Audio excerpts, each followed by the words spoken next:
الرحمن الرحيم. الحمد لله والصلاة والسلام على رسول الله وآله آل الله لا سيما على بقية الله روحي وأرواح العالمين لتراب مقدمه الفداء واللعنة الدائمة على أعدائهم أعداء الله من يوم عداوتهم إلى يوم لقاء الله. أما بعد، قال الله تبارك وتعالى في محكم كتابه ومتقن خطابه: أعوذ بالله من الشيطان الرجيم. جاء الحق وزهق الباطل إن الباطل كان زهوقا.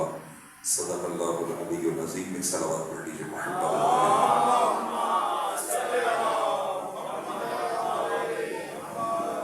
تمام مومنین کی سلامتی کے لیے، زمانے کے امام کی حفظ و سلامتی اور حضرت کے ظہور میں تاجیل کے لیے بلند صلوات پڑھیے محمد و آل محمد صلی اللہ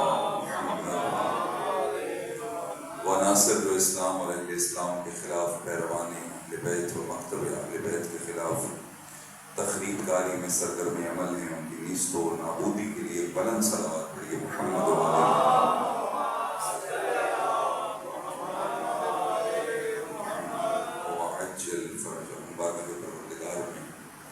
شکر گزار ہیں اس عنایت پر کہ رب تعالیٰ نے ہمیں اس زندگی میں اس پر شہزاد کی توفیق نصیب فرمائی ہے۔ پروردگار تیری ہی بارگاہ میں درخواست اور التجا ہے کہ اس جیسی مزید توفیقات میں اضافہ فرما۔ ہم سب کو ان ایام میں راہ سید الشہداء کو سمجھتے ہوئے راہ کربلا و عاشورہ پہ چلنے کی توفیق عطا فرما۔ مومنین کے دلوں میں جو تمنائیں اور حاجتیں ہیں پروردگار بحق حسین ابن علی تمام مومنین کی حوائج شریعہ کو روا فرما۔ مومنین جو پریشان حال ہیں پروردگار ان کی پریشانیوں کو دور فرما۔ پروردگار شہداء کے درجات عالی فرما، مرحومین کی مغفرت فرما، خصوصاً وہ مرحومین جنہوں نے 1400 برس سے عزائے سید الشہداء میں رام درہم سخن قدم تعاون کیا۔ پروردگار ان کے مقامات عالی فرما۔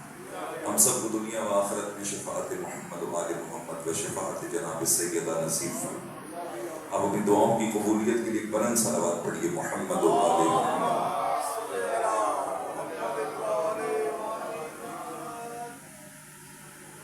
توفیق خداوند سے آپ کی خدمت میں گزشتہ 2 روز یہ عرض کرنے کی کوشش کی کہ زندگی میں جس چیز کی انسان کو سب سے زیادہ ضرورت ہے وہ ہدایت ہے۔ کھانے سے زیادہ ہدایت کی ضرورت ہے۔ اگر انسان بغیر ہدایت کے کھانا میسر اگر اس کو غذا تناول کرتا ہے، جب بدن میں طاقت آ جاتی ہے تو جس نے غذا دی ہے اسی کے مقابلے میں ڈٹ کے کھڑا ہو جاتا ہے۔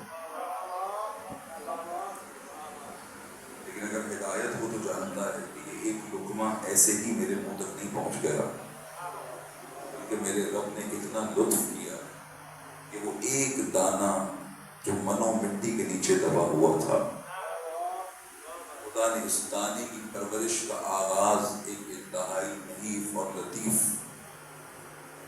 کومپل کے ذریعے سے کیا۔ وہ ابتدائی دانہ جب وہ پھوٹا اور اس نے زمین کا سینہ چیرا، اگر یہ یہی ختم ہو جاتا تو یہ نان گندم، یہ روٹی، یہ میری غذا نہ بنتی۔ لیکن رب تعالیٰ کا لطف تھا کہ ہوا برابر رہی، سورج برابر رہا، زمین کی خاصیتیں برابر رہی۔ گویا پروردگار نے پورے نظام شمسی کو حرکت دی کہ میرے منہ میں ایک لقمہ پہنچ سکے۔ آنے کے بعد میں غافل نہ رہوں کہ مجھے اسی رب کا شکر ادا کرے۔ یہ نہیں ہے حضور کہ میں نے کھا لیا اور پھر کہا شکر للہ۔ شکر یہ ہے میں نے کھا لیا اور جب قوت و توانائی حاصل ہو گئی تو اس کو خدا کی راہ میں صرف کیا۔ خدا کی راہ کا بھی یہ مطلب نہیں ہے کہ میں 40 دن کے چلے پہ چلا گیا۔ خدا کی راہ میں صرف کرنے کا مطلب یہ ہے کہ زندگی جو گزار رہا ہوں اس میں مد نگاہ اپنے پروردگار کو رکھا۔ جیسے جیسے میرا رب جس مرحلے پہ مجھ سے جو تقاضا کرتا ہے، اگر میرے رب کا تقاضا مجھ سے یہ تھا کہ مجھے اپنے گھر والوں کے لیے نان و نفقے کا اہتمام کرنا ہے، یہ خدا کی جانب سے حکم امر ہے اور مجھے اس کو بجا لانا، یہ حکم خدا ہے جسے میں انجام دوں۔ اگر پروردگار کا حکم ہے کہ مجھے نماز پڑھنی ہے تو مجھے نماز پڑھنی ہے، اگر رب تعالیٰ کا حکم ہے مجھے روزہ رکھنا ہے تو مجھے روزہ رکھنا ہے۔ یہ کیا ہو رہا ہے؟ یہ شکر ہو رہا ہے پروردگار کے فرمان، یہ شکر بجا رہا ہے، عملی شکر۔ شکر کہتے ہیں جو شے پروردگار نے دی ہے اسے ویسے ہی خرچ کرو جس کے لیے دی ہے۔ پروردگار نے پوری کائنات انسان کے لیے بنائی ہے، انسان کو کائنات کے لیے نہیں بنایا۔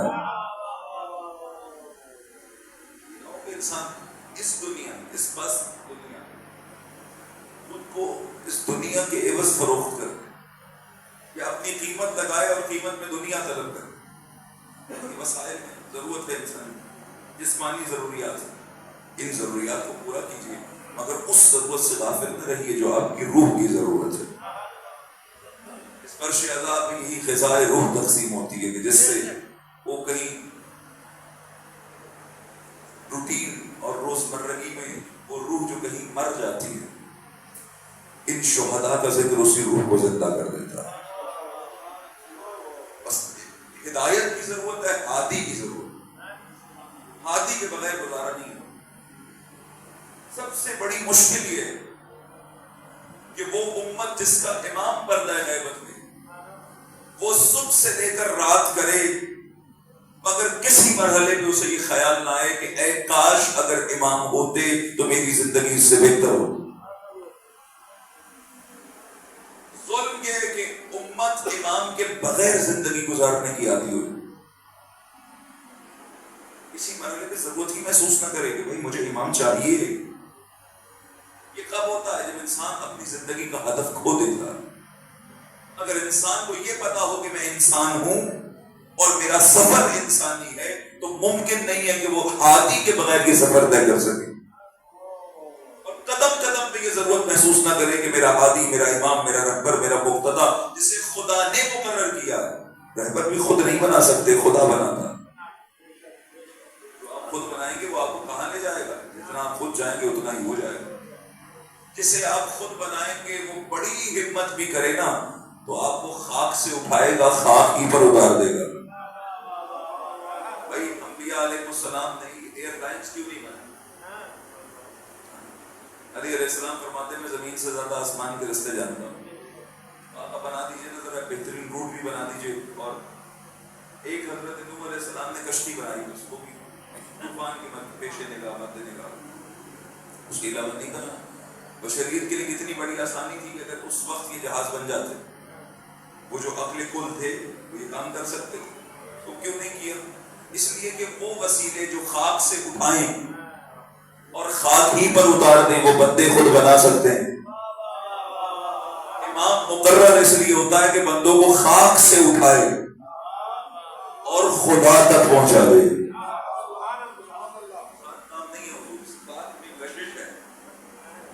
بندہ بڑی کوشش کرتا ہے کسی طرح اس خاک سے دامن چھوٹتا نہیں ہے، دامن پھر کہیں نہ کہیں جا کے مبتلا ہو جاتا ہے۔ رہنما، رہبر، مقتدی، پیشوا، کیسے رہبر بنائے خدا نے؟ کنہیں مقتدی بنایا پروردگار نے؟ وہ جن کے بارے میں اعلان کیا دیکھو انما ولیکم اللہ، لوگوں تمہارا ولی اللہ ہے، ورسولہ اور اس کا رسول ہے، والذین آمنوا الذین یقیمون الصلاۃ ویؤتون الزکاۃ وہم راکعون۔ اللہ ولی ہے، رسول ولی ہے، اور وہ ہستیاں ولی ہیں جو حالت رکوع میں زکوٰۃ ادا کرتی ہیں۔ اچھا، اس پوری آیت میں لفظ ولی ایک مرتبہ استعمال ہے، یہ اس بات کی علامت ہے کہ جیسا اللہ ولی ہے ویسے ہی نبی ولی ہے، اور ویسے ہی وہ صاحبان ایمان ولی ہیں جو حالت رکوع میں زکوٰۃ دیتے ہیں۔ اگر ولایت میں فرق ہوتا نا تو لفظ ولی بار بار تکرار ہوتا، لیکن ایک لفظ ولی ہے، اللہ بھی ولی ہے، نبی بھی ولی ہیں، اور صاحبان ایمان بھی ولی ہیں۔ اچھا، البتہ وہ خالق و مخلوق کا فرق ہے، یہ سلسلہ عارضی نہیں ہے، طولی ہے۔ اصل ولایت پروردگار کو حاصل ہے، پروردگار نے یہ ولایت نبی کو عطا فرمائی اور پروردگار نے یہ ولایت نبی کے جانشینوں کو عطا فرمائی اور زبان مبارک نبی سے اس کا اعلان فرمایا. یہ اولیاء ہیں انہیں خدا نے ولی قرار دیا. خدا کسے ولی بناتا ہے؟ سورہ مبارکہ کہف آیت نمبر 50 پروردگار کا فرمان ہے کیا تم ان کو ان کی ذریت کو اپنا ولی بناتے ہو کہ جو نہ اس کائنات کی خلقت پہ گواہ ہے نہ اپنے وجود کی خلقت پہ گواہ ہے.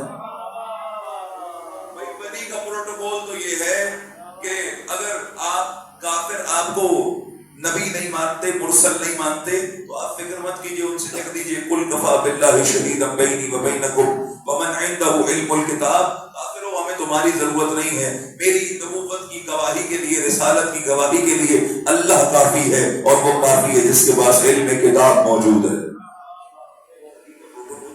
کن کو اولیاء بناتے ہو, کن کی ذریت کو اولیاء بناتے ہو کہ جو نہ اس کائنات کی خلقت پہ گواہ ہے نہ اپنے وجود کی خلقت پہ گواہ ہے.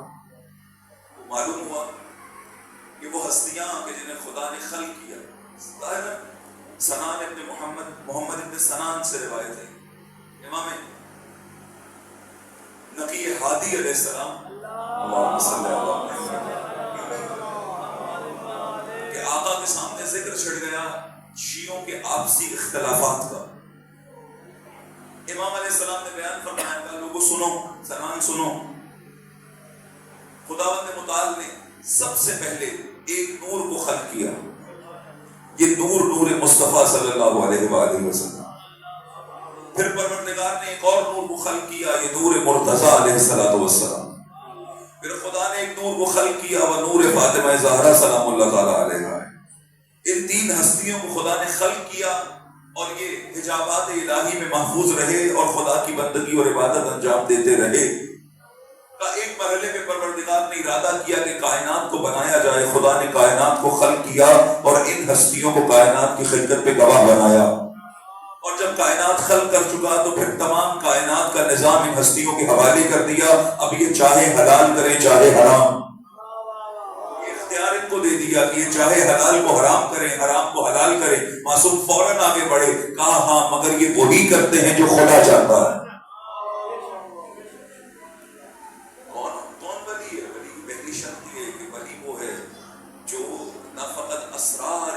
سے آگاہ ہے بلکہ اس مخلوق کی خلقت پر گواہ بھی, اس مخلوق کی خلقت پر گواہ ہے.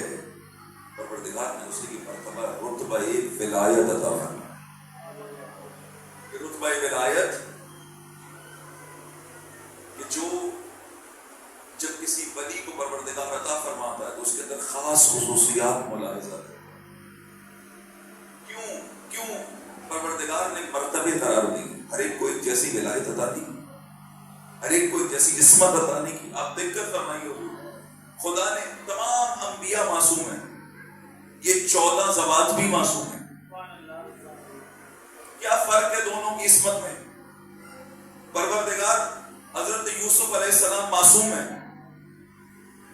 یوسف 7 دروازوں کے پیچھے گناہ کی دعوت دی جاتی. یوسف ارادہ کرتے ہیں اور چاہتے ہیں کہ اس کمرے سے باہر نکل جائیں, خدا 7 دروازے کھول دیتا ہے. یہ عصمت یوسف ہے. اور ایک عصمت جو خدا نے ان 14 ہستیوں کو عطا فرمائی, یہ کیسی عصمت ہے کہ امام موسیٰ کاظم زندان میں ہے اور ظالموں نے ارادہ کیا ایک خاتون کو نامناسب مقصد سے امام کے پاس بھیجا. کافی دیر گزر گئی, کوئی جواب ہی نہیں آیا. جب مشکل میں پڑے تو دیکھنے کے لیے آئے کہ جسے بھیجا تھا اس نے کیا کیا. جب جا کے دیکھا تو اس نے کچھ نہیں کیا بلکہ امام کا سجدہ اس پہ اتنا اثر کیا کہ وہ بھی سجدے میں سر رکھ کے سبح القدوس کی تسبیح کر رہی تھی. معلوم ہو گیا جس کی عصمت اسے بچا دے وہ یوسف ہے, جس کی عصمت دوسرے کو منقلب کر دے وہ موسیٰ کاظم ہے.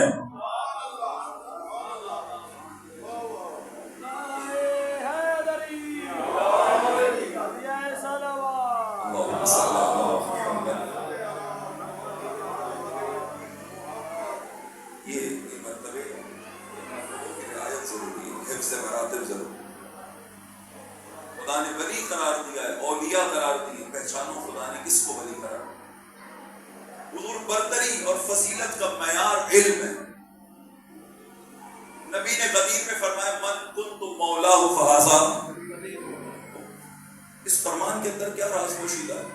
یہ جو من کنتو ہے نا، یہ ماضی استمراری ہے. نبی یہ فرمانا چاہ رہے ہیں کہ دیکھو من کنتو مولا، میں جس کا جب سے مولا ہوں، جس کا جب سے مولا ہوں، تب سے اس کا علی مولا. اگر حضرت آدم مسجود ملائکہ ہیں، کس وجہ سے؟ کہ امتحان لیا گیا آدم کامیاب ہو گئے، معلوم ہوا عالم تر ہے، خدا نے کہا سجدہ کرو فرشتوں.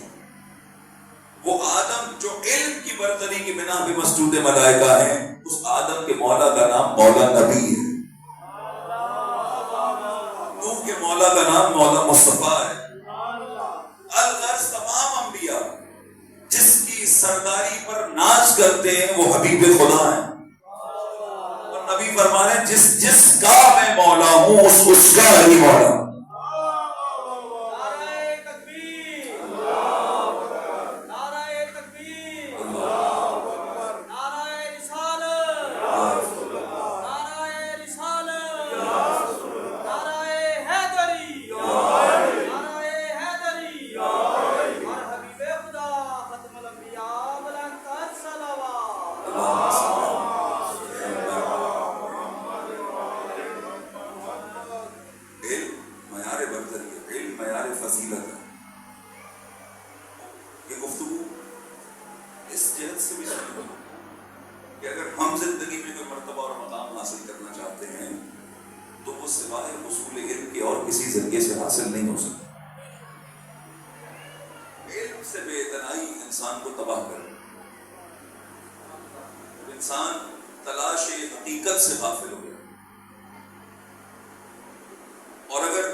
انسان کے وجود میں پیدا ہو جائے تو پھر پروردگار در و دیوار کو انسان کا استاد بنا دیتے ہیں.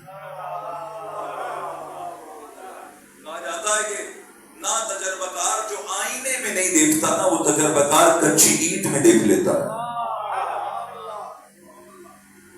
جو جستجو کرنے والا ہے، جو حق کی تلاش میں ہے، نہ یہ کہ ہمارے آبا نے یہ کر دیا تو ہم بھی یہ کرتے ہیں. کوئی دلیل ہے کرنے کی؟ نہیں، کوئی نہیں. آبا و اجداد کرتے تھے، ہم بھی کرتے ہیں. آزاد کیوں کرتے ہو؟ اب بس رسم چلی آ رہی ہے. ہمارے ابا بھی ایسے کرتے تھے، ہم بھی ایسے ہی. آج کل ایک بات ہے، جو مومنین عقل و شعور و فکر رکھتے ہیں، اس حوالے سے سوچتے ہیں، وہ بات کرتے ہیں کہ بھئی عزائے سید الشہداء میں اخلاص کی جو فضا پہلے تھی وہ کچھ کم رنگ ہوتی چلی جا رہی ہے. تو اس کا حل یہ ہے کہ عزا کو 20 25 30 سال پہلے پلٹا دیا. جو ہے جی آپ سب عزا کے سلسلے کو 20 25 سال پہلے، جب اخلاص زیادہ تھا، خلوص زیادہ تھا، سادگی تھی، وہ اس وقت پلٹا دیا تاکہ یہ جو اب فضا بن گئی ہے، ساری فضا ہی کمرشل ہو گئی ہے، وہ کس کا مقابلہ کیا جا سکے کسی طریقے سے. یہ سب کی تمنا ہے، سب کی خواہش ہے. اب یہ وہ نہیں رہا بھارت، خواہش رکھنے سے کچھ نہیں ہوتا، حرکت کرنے سے کچھ ہوتا ہے. اگر آپ حرکت کا ارادہ کر رہے ہیں اور اتنی سوچ پیدا ہو گئی ہے کہ عزائے سید الشہداء کو 30 برس واپس پلٹنا چاہیے، تو میرے مجھ طالب علم کی ادنا سی درخواست یہ ہے کہ آپ 30 برس پہلے عزا کو نہ پلٹائیے، بلکہ 1400 سال پہلے پلٹائیے. کیونکہ 20-30 برس پہلے کی عزا میں اخلاص ہے، 1400 سال پہلے کی عزا میں اخلاص بھی ہے، مقاومت اور قیام بھی ہے. وہ عزا ایسی عزا ہے کہ یزید کے حکومت کے اندر، یزید کے اختیار و اقتدار کے اندر زینب اولیاء نے سلسلہ عزا شروع کیا. یزید کے اپنے دربار میں جا کے یزید کو رسوا کر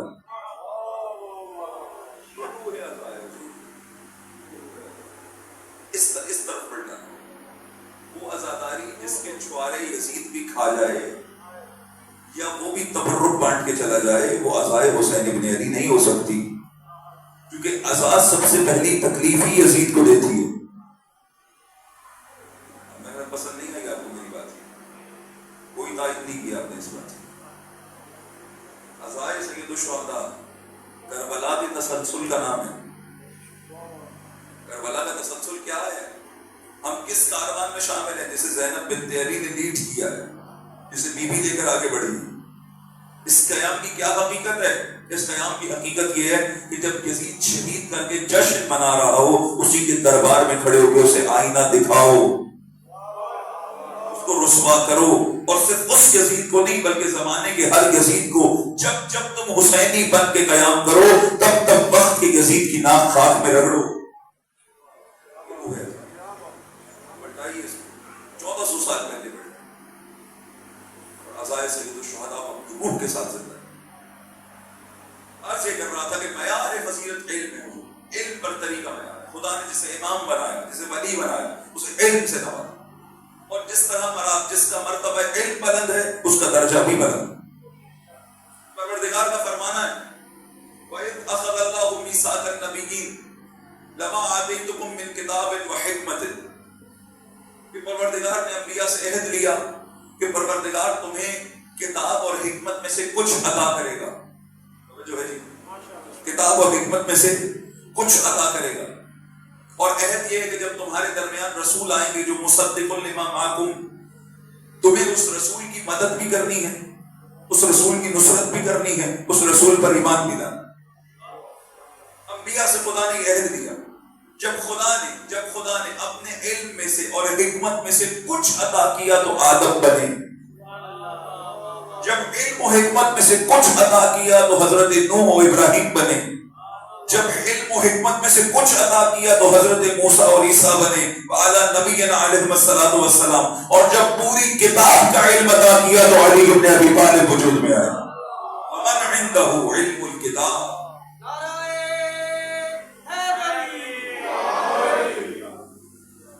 یعنی معلوم یہ ہو رہا ہے۔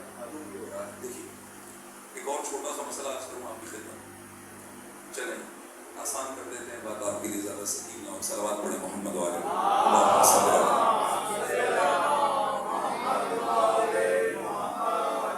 میں نے آسان کرنے کے لیے کہا تھا کہ آپ کا حوصلہ بڑھ جائے، آپ کا حوصلہ درود ایسا پڑھیں گے، مل کر ایک اور بلند تر منسجم صلوات اللہ صلی علی۔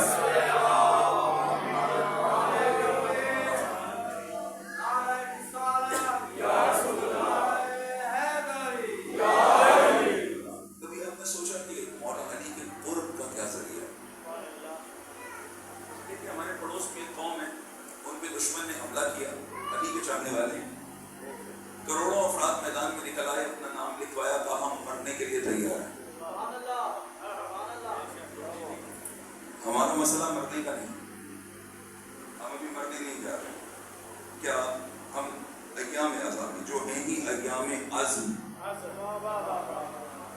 ان ایام میں کوئی ارادہ اور عزم رکھتے ہیں، ایک عزم اور ارادہ جو آپ کر سکتے ہیں کہ کوئی ایسا ذریعہ مل جائے کہ میں اس ماہ میں مولا حسین کے قریب ہو جاؤں، اتنا قریب ہو جاؤں کہ آقا کی نگاہ مجھ پہ پڑنا شروع ہو جائے۔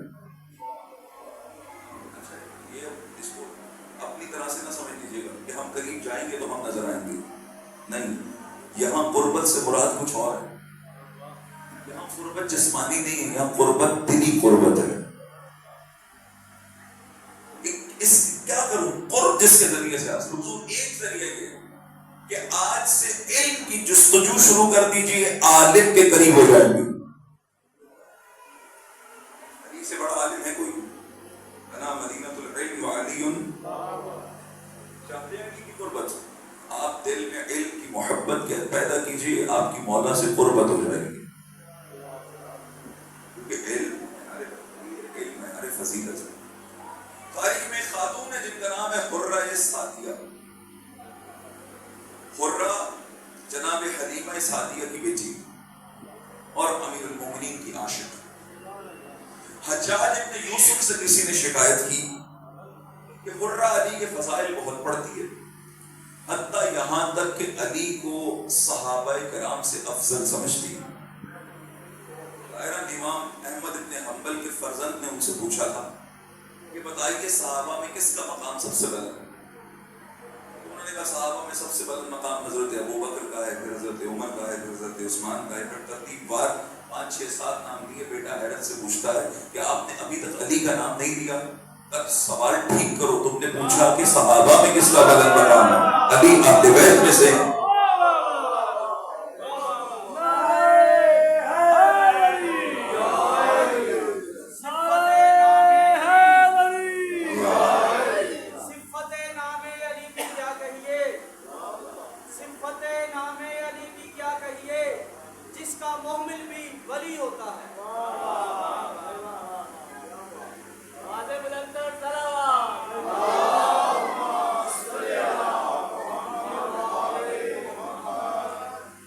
حجاج کو کسی نے شکایت کی, حجاج ابن یوسف کا مرہ علی کے فضائل بہت بڑھ دی ہیں, علی کو صحابہ سے افضل سمجھتے ہیں. اب یہ وہ جرم تھا جس کی سزا تھی سر تن سے جدا. مرہ کو دربار میں طلب کیا گیا, بہت فضائل پڑھتی ہو بالمؤمنین, علی کو صحابہ سے افضل سمجھتی ہو. مرہ کہنے لگی کہ جس نے میرے بارے میں تجھے یہ بات بتائی ہے اس نے جھوٹ بولا. میں علی کو صحابہ سے افضل نہیں سمجھتی, بلکہ سوائے ختمی مرتبت کے تمام انبیاء سے افضل سمجھتی ہوں.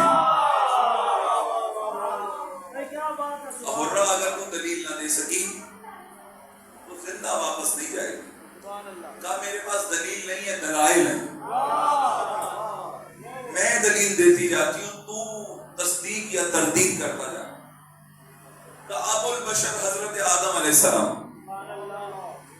پروردگار نے آدم کو جنت میں رکھا اور فرمایا فلا تقرب هذه الشجرة فتكون من الظالمين, یہ فلاں شجر ممنوع ہے, اس کے قریب نہ جائیے گا. اب بہرحال شیطان نے برگلایا اور نتیجتاً حضرت آدم نے اس شجر سے تناول کیا جو شجر نبی معصوم ہوتا, نبی خطا نہیں کرتا.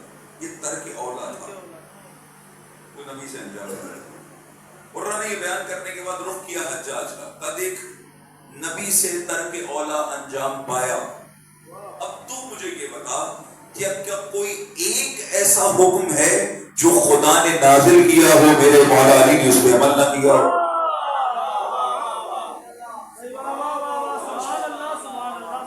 حجاج خاموش ہو گئے.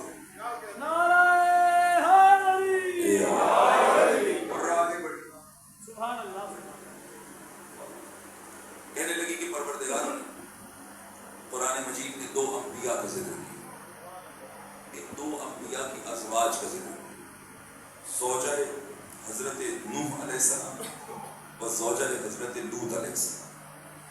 اور پروردگار کا فرمانا ہے کہ ضرب اللہ مثلا, پروردگار ان دونوں کی مثال دیتا ہے, کفار کے لیے ان دونوں کو اسوہ قرار ہے. ان دونوں کی مثال کفار کے لیے پیش کرتا. یہ تھی تو ہمارے صالح بندوں کی ازواج, مگر انہوں نے ان سے وفا نہ کی اور خیانت کار ٹھہری. معلوم ہوا کہ انبیاء کی ازواج میں ایسی رہی ہیں جو انبیاء کو ستاتی رہی. قرآن نے کہا دیکھ انبیاء کی ازواج میں تو وہ تھی جو نبیوں کو ستاتی رہی, مگر خدا نے جب مولا علی کے لیے زوجہ کا انتخاب کیا تو فاطمہ زہرا کو علی کا کف قرار دیا.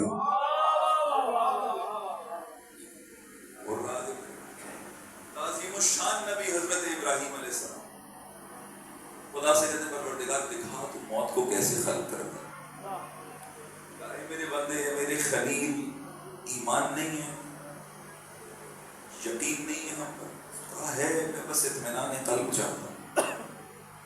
4 پرندے لو, ان کو ذبح کرو, ان کے گوشت کو مخلوط کرو, پھر مختلف مقامات پر لوگ نے آواز دو, پرندے واپس آ جائیں. ایسے حضرت ابراہیم آواز دیتے گئے, پرندے واپس آتے. خلیل خدا کو یقین آ گیا خدا ایسے خلق کرتے.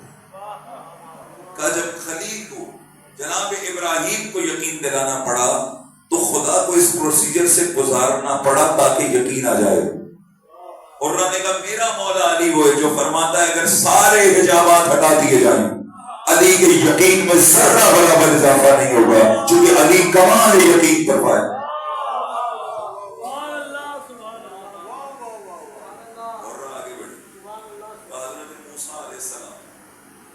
عظیم الشان نے خدا نے کہا یہ فرعون کے مقابلے میں کوہ طور میں تھے, جائیے اذهب الى فرعون.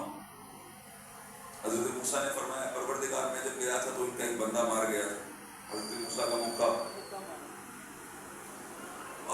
تو مجھے مار دو، ذرا سے گانا کیونکہ کچھ فضائل ناشناسوں نے عجیب انداز سے فضائل پڑھنے شروع کیے اور ماحول اتنا نامناسب بنا دیا کہ واضحات کی بھی وضاحت کرنی پڑ جاتی، تقابل کرتے ہیں۔ ایک صاحب عظمت حضرت عباس پڑھ رہے ہیں اور تقابل کر رہے ہیں امامت سے، کیونکہ انہوں نے یہاں مقام حضرت عباس کو ثابت کرنا ہے، لہذا امامت کو ایسے کر دیا جیسے ہے ہی کچھ نہیں۔ اور کمال تو اس مجمع کی ہے جو پھر بھی واہ واہ کر رہا، یہ واہ تائید ہوتی ہے۔ اگر کسی غلط کی کر دی پھنس جاؤ گے۔ فَمَن يَعْمَلْ مِثْقَالَ ذَرَّةٍ خَيْرًا يَرَهُ وَمَن يَعْمَلْ مِثْقَالَ ذَرَّةٍ شَرًّا يَرَهُ، جس نے ذرہ برابر شر کیا دیکھے گا، جس نے ذرہ برابر خیر کی دیکھے گا۔ یہ واہ آغاز بھی غدیر سے ہوئی تھی۔ جو بخن بخن ہے نا، اس کا مطلب مبارک نہیں ہوتا، اس کا مطلب ہوتا ہے واہ واہ۔ کیا بات ہے، سبحان اللہ۔ واہ واہ صرف علی کے لیے جچتی ہے۔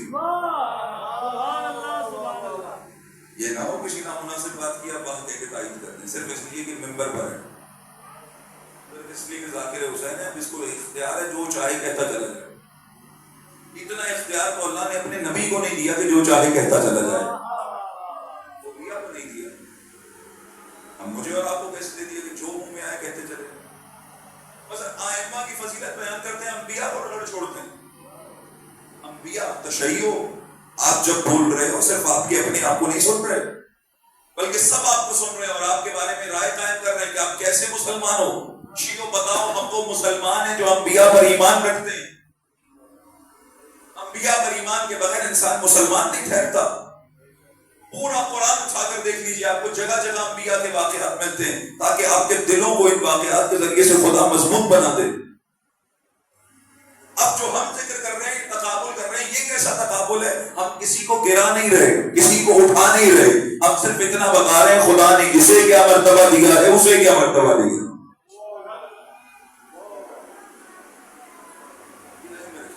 فضیلت یہ نہیں ہوتی کہ سارے چھوٹے ہو جائیں پھر کوئی بڑا ہوگا، فضیلت یہ سارے بڑے ہو جائیں علی پھر بھی بڑے نظر آئیں گے۔ فضیلت یہ ہوتی ہے، اور آسان کر دوں آپ کے لیے، جیسی بات آپ کو میں نے سنا دی، آپ کی خاموشی تو بنتی ہے لیکن ہے بات ٹھیک، کوئی مانے؟ سائنسدانوں نے کہا کہ زمین سورج کی گھومتی ہے، کلیسا کی حکومت کہہ رہے ہیں کہ ہم اولیاء خدا، ہم احباء خدا، ہم گھومیں گے کسی کے گھر؟ اس کو اتنا مجبور کیا تھا اپنا فتویٰ واپس لو، زمین نہیں گھومتی سورج گھومتا ہے۔ اس نے کہا ٹھیک ہے مجبور کرتے ہو تو واپس لے لیتا ہوں، مگر میرے واپس لینے سے سورج نہیں گھومے گا، گھومتی پھر بھی زمین ہی ہے۔ تو اب اچھا لگے یا برا لگے، حضور حقیقت حقیقت ہی ہے۔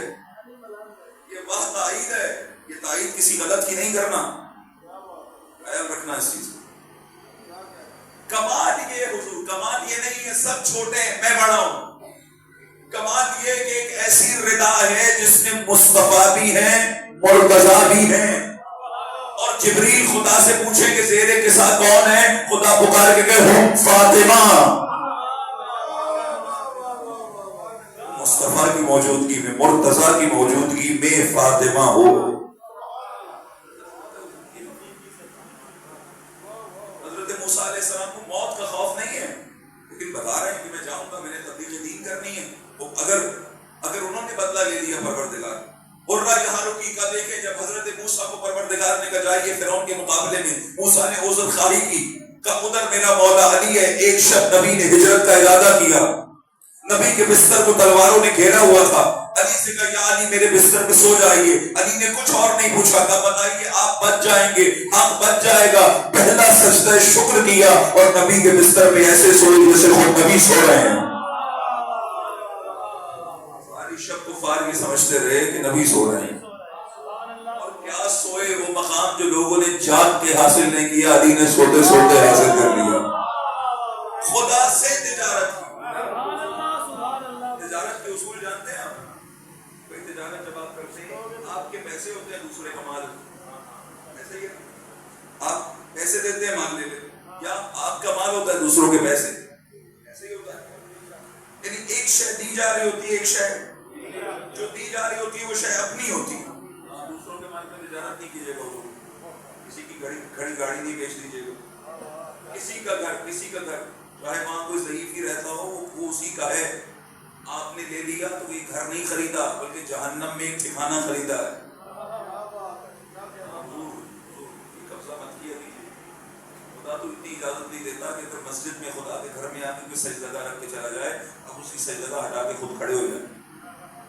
یہ جو ہٹا کے خود کھڑے ہو گئے نا اب سب کچھ ہو جائے گا، نماز نہیں ہوگی تمہاری. وہ پہلے آیا تھا، حق اس کا تھا. خیال کیا کیجیے. سوال پڑھیے محمد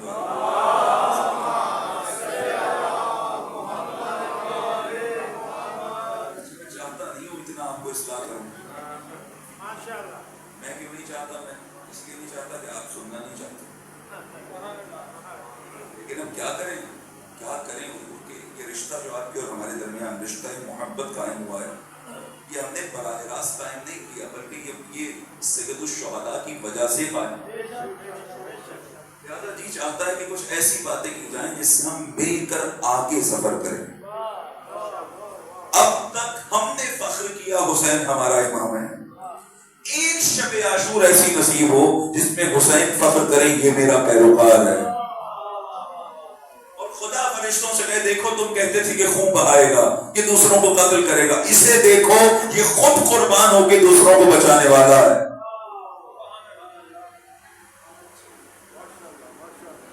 ایک ایسا میدان کہ جہاں تلواریں ہی تلواریں، یعنی اس میدان میں گئے سو تجارت کی خدا سے. تجارت کا اصول یہ کہ اپنی شے دیجیے دوسری. پروردگار کیسے تجارت کرتا ہے بھی اسی کا. کہتا ہے امانتت تجھے دے رہا ہوں تو سنبھال کے رکھ، اگر بچا کے رکھا تو میں ہی خرید لوں گا اور بدلے میں اپنی مرضیاں تجھے ادا کر دوں گا.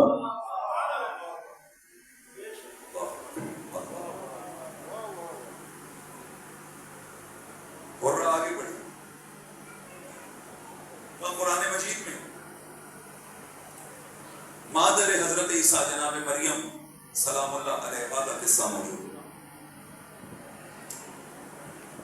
کب مریم خدا کے گھر میں تھی، عیسیٰ کی ولادت کا وقت آیا، پروردگار نے کہا یہ میرا گھر ہے، آپ اس گھر سے نکل جائیے. ایک درخت کی اوٹ میں عیسیٰ متولد ہوئے. پروردگار نے حکم دیا اسی درخت کو ہلائیے، کھجوریں حاصل ہوں گی، تناول کیجیے. یہ ہے مادر جناب عیسیٰ. عرہ کہتی ہے آپ دیکھو کہ مادر امیر المومنین کا پروٹوکول خدا کی بارگاہ میں کیا ہے.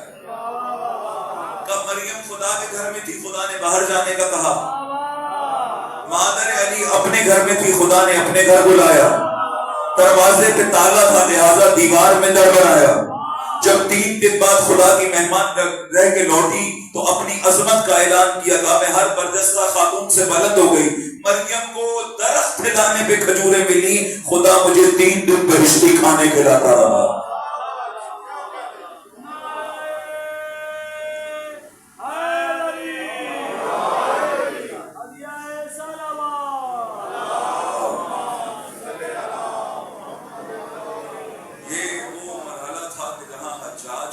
کے سامنے تسلیم ہونا پڑا. عزت و احترام سے اسے واپس بھیج دیا کہ واقعی تیرے پاس ہر دلیل دوسری دلیل سے محکم. یہ مرتبہ یہ مقام خدا اپنے اولیاء کو عطا کرتا. ہم سے کیا تقاضا ہے پروردگار؟ ہم سے یہ تقاضا ہے کہ دیکھو میں نے امامت کو تمہارے لیے ایک نظام بنایا. آج ایک بڑی حقیقت کو چند جملوں میں آپ کی خدمت میں عرض کرتا ہوں. اس پہ سوچیے گا، ہضم کرنے کی کوشش کیجیے گا. اگر خدا تعالیٰ نے توفیق دی تو اس کی جزیات آپ کی خدمت میں پیش کرنے کی کوشش کریں. دیکھیے ایک رشتہ ہے امامت اور امت کا رشتہ. باپ بیٹے کا رشتہ آپ کو معلوم ہے, ماں اور اولاد کا رشتہ معلوم ہے, اس طرح بہت سارے رشتے اور ہیں. ایک رشتہ ہے امامت اور امت. ہے میرے ساتھ, چلے تو نہیں گئے, بس آخری مطلب ہے امامت کا اور امت کا رشتہ ہے. عظمت آل محمد بلند تر صلوات. اللہ صلی ہمارے یہاں تھوڑی سی غلط فہمی یہ پائی جاتی ہے کہ امت ہوتی ہے نبی کی اور فرقے ہوتے ہیں اماموں کے, جبکہ حضور مسئلہ بالکل برعکس ہے. فرقہ بنتا ہی تب ہے جب امام حق کو تنہا چھوڑ دیا جاتا ہے. رشتہ اصل میں امام اور امت کا رشتہ.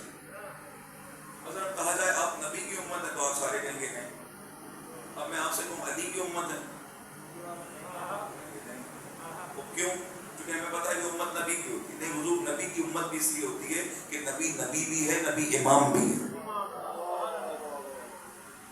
اصل رشتہ امام اور امت کا ہے. نبی کا کام خدا سے دین لینا, نبی اور رسول کا کام دین لینا اور لوگوں تک پہنچانا ہے.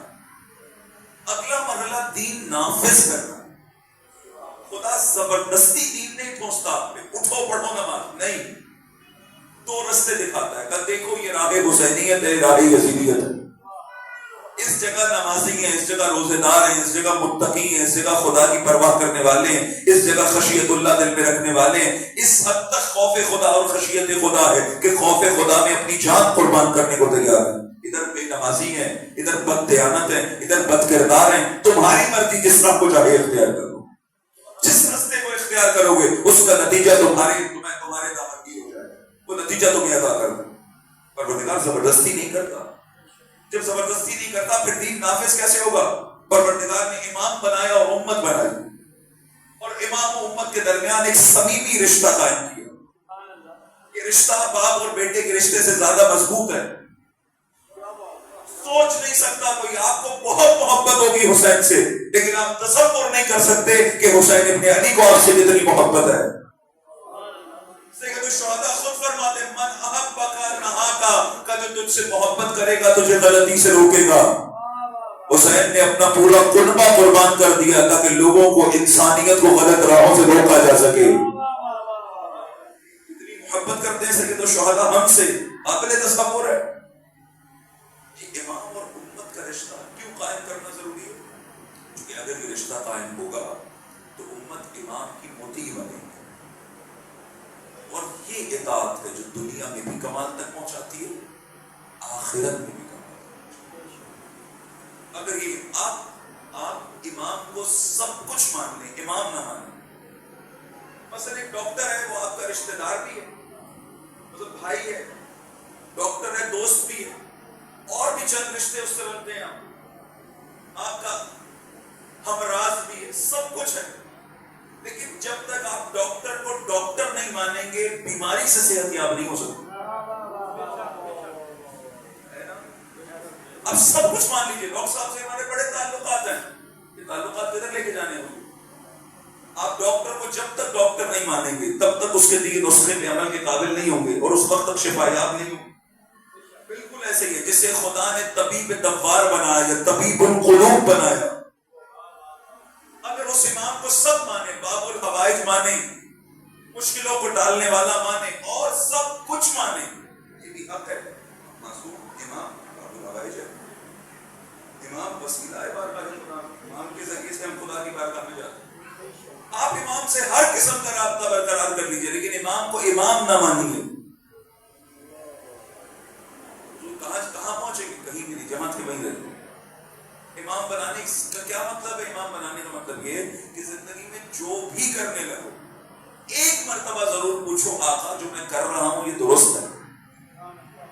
ایک دفعہ ضرور دیکھو کہ جس راستے پہ میں چلنے لگا ہوں کیا میرے مولا کے نقشے پات ہی موجود ہیں یا نہیں ہیں. گویا تمہاری زندگی بڑی حسین ہو جائے گی جب زندگی میں ہر قدم پہ علی کے نقشے پا تلاش کرتے جاؤ. جب مل جائیں ان کو چومو اور سفر آگے کرتے چلے جاؤ. تمہیں اس راہ پہ یقین رہے کہ یہ وہی رستہ ہے جس پہ میرے مولا چل کے گئے. یہ رشتہ قائم کرنا ہو. محبت کرنے والے کوفہ میں, بصرہ میں, مدینہ میں, میں محبت کرنے والے پھیلے ہوئے ہیں، لیکن وہ جو امام کو امام مانتے ہیں وہ صرف 72 ہیں جو کربلا آ گئے، اور وہ 72 کہ جو اپنا سب کچھ امام پہ قربان کریں۔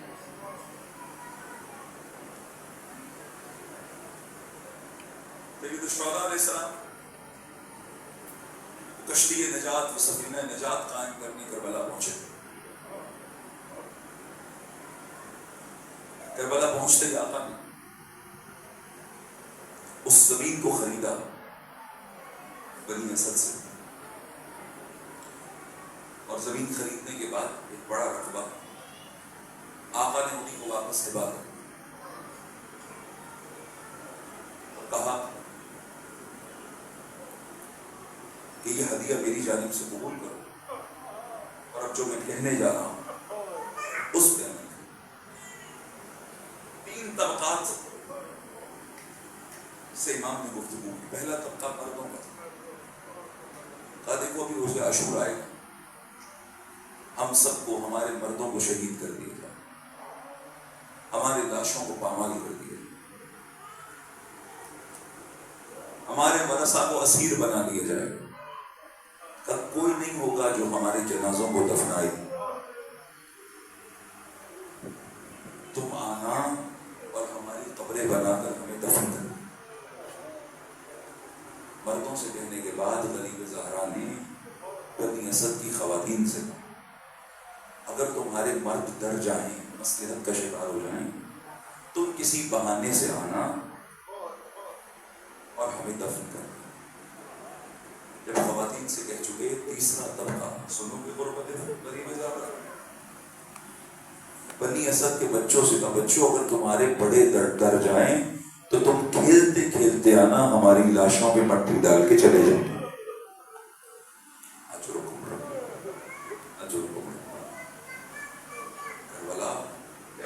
کربلا بہت سخت میدان ہے۔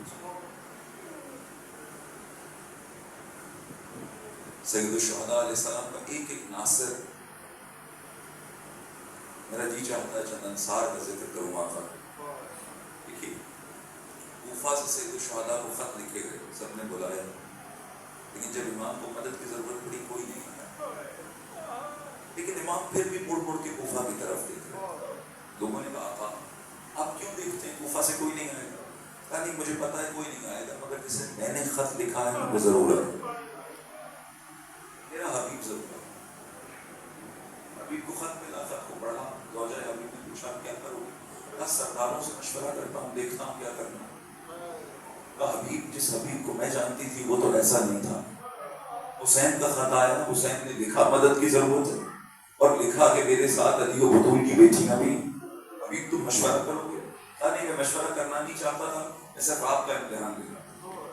حبیب نے کوفہ کے حالات نامناسب ہیں، اپنے غلام کے ساتھ گھوڑے کو باہر بھیج دیا، کہا جاؤ سواری کو لے جاؤ اور میرا انتظار کرو فلاں مقام پہ، میں حالات دیکھ کر تم سے وہاں آ کے ملحق ہو جاؤں۔ حبیب کو آنے میں کچھ دیر ہو گئی۔ جیسے ہی حبیب پہنچے نا اپنے راہوار اپنی سواری اور غلام کے قریب، تو غلام کو کچھ کہتے ہوئے سنا، حبیب تڑپ گئے۔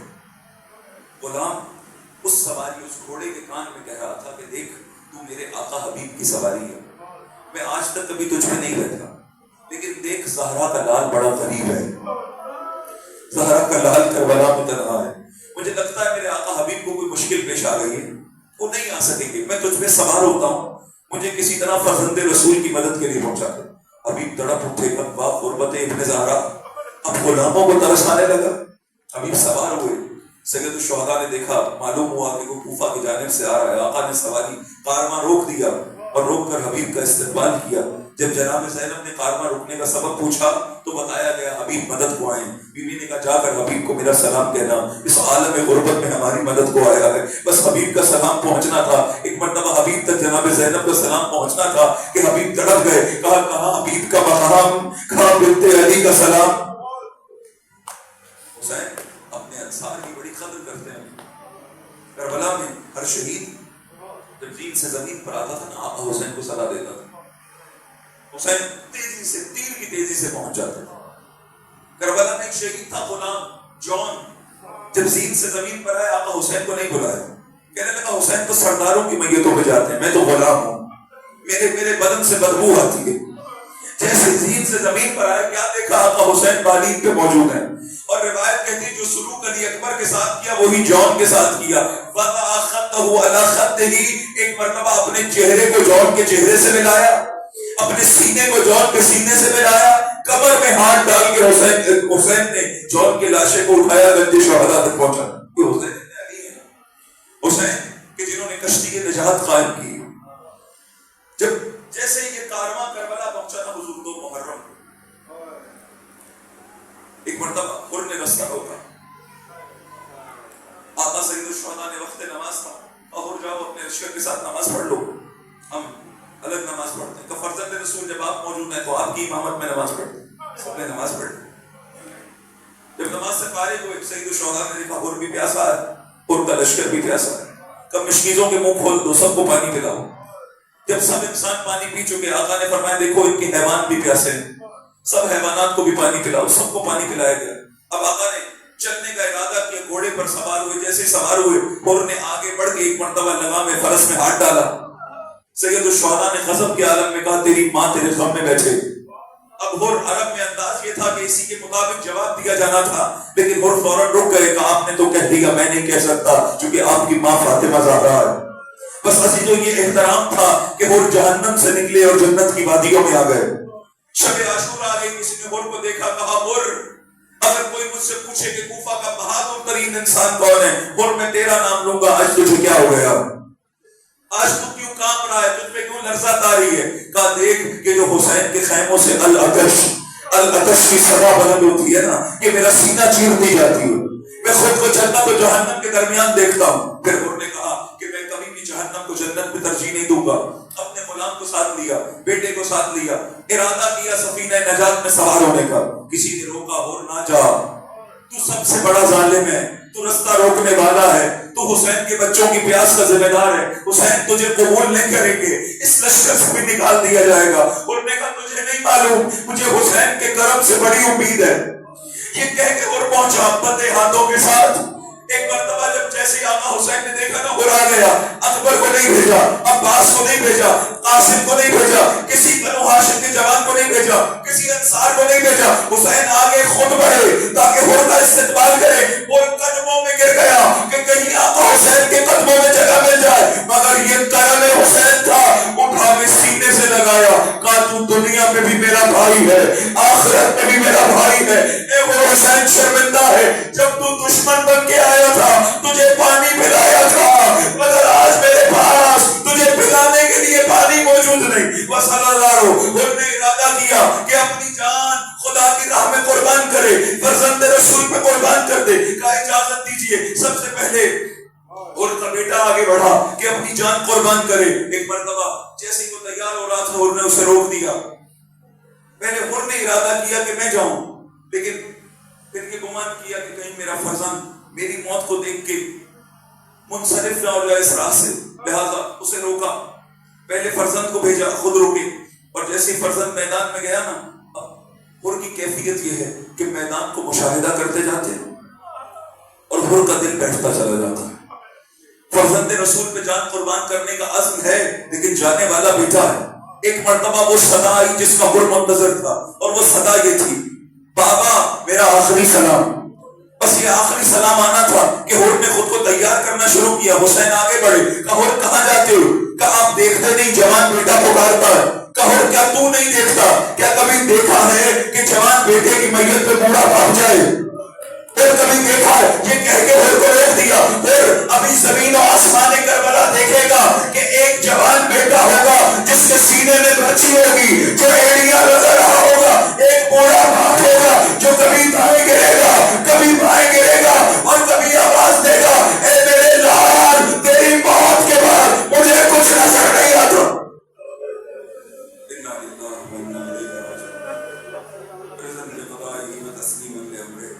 یا غیاث المستغیثین،